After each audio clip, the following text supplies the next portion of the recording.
The controversial First Citizens IPO matter involving its Fire Chief Risk Officer, Philip Rahman, is to be referred to the Director of Public Prosecutions and the Acting Police Commissioner for further investigations.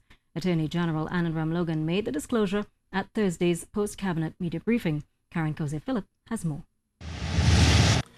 Attorney General Ramlogan has completed his review of the sale of First Citizens Bank shares worth $27 million, bought by its ex-Chief Risk Officer Philip Rahman and sold to his family members. Finance Minister Larry Howai referred the PricewaterhouseCoopers audit into the IPO to the Attorney General for his consideration and further action. Among the AG's recommendations are: the first recommendation is that the matter be referred to the Securities and Exchange Commission as a matter of urgency. The second will be to refer this matter to the Director of Public Prosecutions and the Commissioner of Police for them to consider whether there is justification to lay several criminal charges.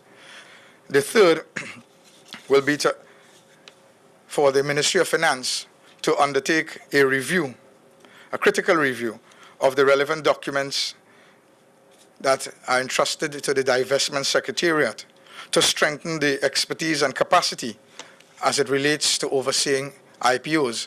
The Attorney General says a prima facie case can be made out, and this is based on several features. The fact that the offer to purchase was submitted on the very last day of the IPO.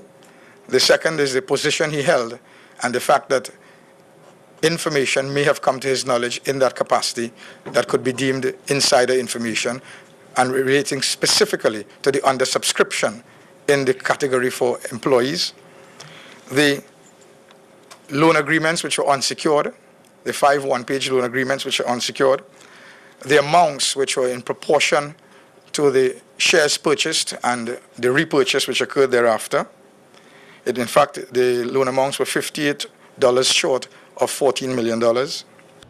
AG Ramlogan also highlights Section 99 of the Securities Act, for which conviction carries a possible fine of $2 million and imprisonment for 5 years, while a breach of Sections 100 and 101 will result in a fine of $5 million and imprisonment of 7 years.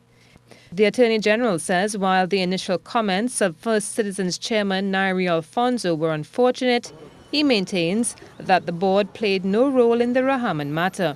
Mr. Rahman was dismissed on March 25, 2013, after weeks of controversy over his acquisition of 659,588 bank shares. He bought the shares at $14 million and sold them at close to $27 million. Mr. Rahman would also have received over $700,000 as dividends on the initial purchase. Karen Koze-Phillip,